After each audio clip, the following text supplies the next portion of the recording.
कर लेंगे तो अगले साल लोग और गुस्से में होंगे, और ज्यादा दुर्गत बनाएंगे। ये बहुत बुरी तरह फंस गए सब लोग फंस गए, और इनको फंसाकर जो ताकतवर हल्के थे वो हाथ झाड़ के उठ के निकल गए। यानी इनको फंसा दिया और खुद हाथ झाड़ के उठकर निकल गए। इसका गिला शिकवा भी इन्होंने करना शुरू कर दिया है। यानी साद रफीक ने कहा कि हमसे मुश्किल फैसले करवा दिए और फिर हमें इलेक्शन में फंसा दिया। ये किसको कह रहे हैं साद रफीक? हमसे मुश्किल फैसले करवा दिए और फिर हमें इलेक्शन में धकेल दिया। ये साद रफीक किसको कह रहे हैं? समझे तो सही। जावेद लतीफ ने जो बात की है, उन्होंने कहा कि हमें कहा गया फलां बंदा आगे कुर्सी पे बैठ जाएगा, फंस जाओगे सारे, लिहाजा तहरीक अदम एतमाद लेकर आओ। किसने कहा था?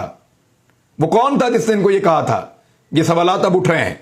तो जिसने भी कहा था ये फंस गए हैं। और उस वक्त जब पीएमएलएन के दोस्तों ने मेरे से मशवरा मांगा था तो मैंने इनको कहा था कि ये तजर्बा मत करना, फंस जाओगे, बहुत बुरी तरह फंस जाओगे। पीटीआई एक रिएक्टिव फोर्स है, वो रिएक्ट करेंगे, इमरान खान को आप वापस बहुत ताकतवर कर दोगे और आपसे अगर चीजें नहीं संभाली जाएंगी। इन्होंने इकोनॉमी का बेड़ा गर्क किया, आम आदमी का सत्यानाश किया, अपना एनआरओ लिया, वो भी पूरा नहीं हुआ, भागने की कोशिश कर रहे हैं। नया चेयरमैन नैब इन्होंने लगाया है।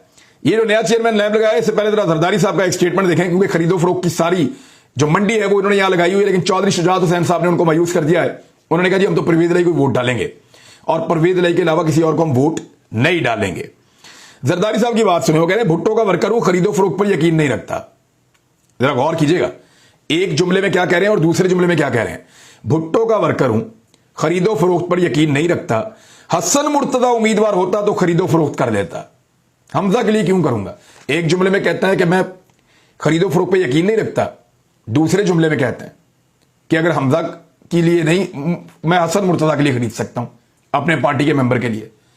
यानी इनकी कोई बात सीधी नहीं है, कोई जबान इनकी एक नहीं है, कहीं पे ये लोग सच बोलने के लिए तैयार नहीं है। 186 के नंबर पूरे हो गए हैं। फजल रहमान साहब ने कुछ अल्फाज इस्तेमाल किए हैं, वो भी आपको मैं बताता हूं। वो बहुत गुस्से में फजल रहमान साहब, और उनका गुस्सा जायज है। उनसे वादा किया गया था कि वो सदर पाकिस्तान बनेंगे। उन्होंने इतनी तैयारी की, इतना सारा कुछ किया, एक डॉक्टर के पास भी वो जाते रहे और वहां वो क्या करते रहे वो मुझे पता है, मैं बताऊंगा किसी वक्त अगर जरूरत पड़ेगी तो फजल रहमान साहब ने पूरी तैयारी की थी सदर पाकिस्तान बनने के लिए, और उनको बड़े ख्वाब दिखाए गए थे। सदर पाकिस्तान आज भी डॉक्टर आरफ अलवी हैं। फजल रहमान साहब को मिला ही कुछ नहीं, उल्टा जो हुकूमत बनी, जो उन्होंने अपने बेटे को सेट किया, बाकी लोगों को सेट किया, वो भी हुकूमत उनको जाती हुई नजर आ रही है। तो ऐसी सूरत हाल में गुस्सा बढ़ जाना, ब्लड प्रेशर ज्यादा होना, यह बड़ा ऑब्वियस है। लेकिन क्योंकि वो एक आलमी दीन है, उनको कुछ चीजें जेब नहीं देती। उन्होंने पाकिस्तान तहरीक इंसाफ के वर्करों के हवाले से बड़े नामुनासिब अल्फाज इस्तेमाल किए। खासतौर पर जो खवातीन आती हैं जलसों के अंदर, उनके बारे में भी बड़े नामालूम तितलियां कह के उनको मुखातिब किया और बड़े नामुनासिब अल्फाज उन्होंने इस्तेमाल किए। तो फजल रहमान साहब बिल्कुल बिलो द बेल्ट जा रहे हैं। उन्हें अपने चेहरे के ऊपर जो दाढ़ी है और अपने सर के ऊपर जो उमामा है, इन दो जो दस्तार है, इन दो चीजों का भी उनको अब पास ऐसा लगता है कि नहीं रहा। गुस्सा बहुत ज्यादा है और गुस्सा बढ़ता चला जा रहा है। फजल रहमान साहब जितना मर्जी गुस्सा करें, जितना मर्जी ब्लड प्रेशर हाई करें, सदर पाकिस्तान तो अब वो बनने से रहे, बल्कि अगली हुकूमत भी उनको आती हुई दिखाई नहीं दे रही। खैबर पख्तूनख्वा में उनकी बड़ी खौफनाक दुर्गत बनने वाली है, क्योंकि अभी पाकिस्तान तहरीक इंसाफ के एक एमपीए ने एएनपी की जीती हुई सीट के ऊपर 13 मुखालिफ पार्टियों को हराकर, यानी 13 मुखालिफ पार्टियां थी जिनको हराकर पाकिस्तान तहरीक इंसाफ का अकेला बंदा जो है वो मालाकंड से कामयाब हुआ है। अब इस सूरत हाल में फजल रहमान साहब का गुस्सा तो बनता है। चेयरमैन नैब जनाब इन्होंने तायनात किया है नया बंदा, आफ्ताब सुल्तान को चेयरमैन नैब तायनात कर दिया गया है।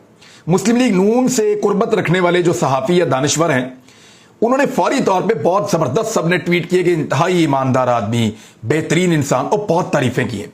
वहां से मुझे शक हुआ कि एक ब्यूरोक्रेट को अगर बनाया है चेयरमैन नैब, तो क्या जरूरत थी कि उसकी इतनी तारीफें की जाएं। और ये एक पैटर्न लग रहा है कि सारे वो सहाफी जो नून लीग के हैं वो एकदम तारीफी ट्वीट्स कर रहे हैं। वजह क्या है? जब वजह समझने की कोशिश की तो कुछ चीजें सामने आ गई। एक तो ये वजीर आजम और राजा रियाज दोनों ने मिलकर लगाया। राजा रियाज का तो बीच में नाम ही है, और ये एक्चुअली शहबाज शरीफ साहब ने खुद ही लगाया अपनी मर्जी का चेयरमैन नैब। और इनका ताल्लुक पहले पुलिस सर्विस से था, फिर पुलिस के आला ओहदों पर रहे, फिर आईबी के डायरेक्टर जनरल भी रहे, और इनको अच्छे ओहदे हमेशा नून लीग और पीपल्स पार्टी के दौर में मिलते रहे हैं। यानी नून लीग और पीपल्स पार्टी के दौर में इंटेलिजेंस ब्यूरो के सरबराह भी ये रहे हैं। परवेज मुशर्रफ के दौर में ये डीआईजी सरगोदा के ओहदे के ऊपर रहे हैं। और